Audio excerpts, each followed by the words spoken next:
નમસ્કાર મિત્રો આજની વિડીયોમાં વાત કરીશું દેશ અને દુનિયાના સુપરફાસ્ટ સમાચારની। સૌપ્રથમ વાત કરીએ તો CAA લાગુ થયા બાદ હિન્દુ શરણાર્થીઓએ કરી છે ઉજવણી।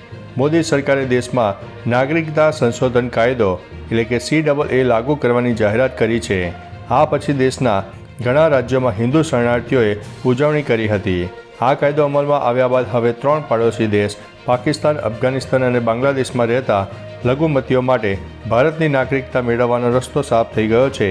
આ માટે તેઓએ કેન્દ્ર સરકારના ઓનલાઈન પોર્ટલ ઉપર અરજી કરવાની રહેશે। અન્ય મહત્વના સમાચારની વાત કરીએ તો CAA કાયદો લાગુ કરનાર કેન્દ્ર સરકારે દેશમાં કોઈ અપ્રિય ઘટના ન બને તે માટે સુરક્ષા વ્યવસ્થા કરી છે। ખાસ કરીને અશાંત વિસ્તારોમાં કોઈ તોફાની તત્વો દ્વારા હોબાળો ન થાય તેનું ધ્યાન રાખવામાં આવી રહ્યું છે। ઉત્તર અને પૂર્વીય રાજ્યોમાં કેન્દ્રીય દળો તૈનાત કરવામાં આવ્યા છે। એવું લાગે છે કે કેન્દ્રએ ભૂતકાળની ઘટનાઓને ધ્યાનમાં રાખીને આ નિર્ણય લીધો છે। અન્ય મહત્વના સમાચારની વાત કરીએ તો આ લિંક ઉપર ક્લિક કરતાં પહેલાં ચેતી જજો।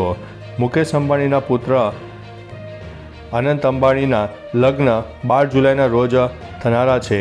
આને ધ્યાનમાં રાખીને સોશિયલ મીડિયા પર એક વાયરલ મેસેજ થઈ રહ્યો છે, જેમાં જીઓ 259 રૂપિયાનું ફ્રી રિચાર્જ ઓફર કરી રહ્યું છે।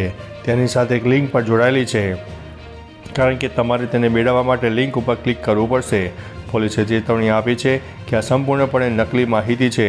લિંક પર ક્લિક કરવાથી તમને પૈસા ગુમાવવા પણ પડી શકે છે। તો ચાલો મિત્રો, ફરીથી દેશ અને દુનિયાના સુપરફાસ્ટ સમાચાર લઈને મળતા રહીશો। ત્યાં સુધી અમને રજા આપશો। નમસ્તે।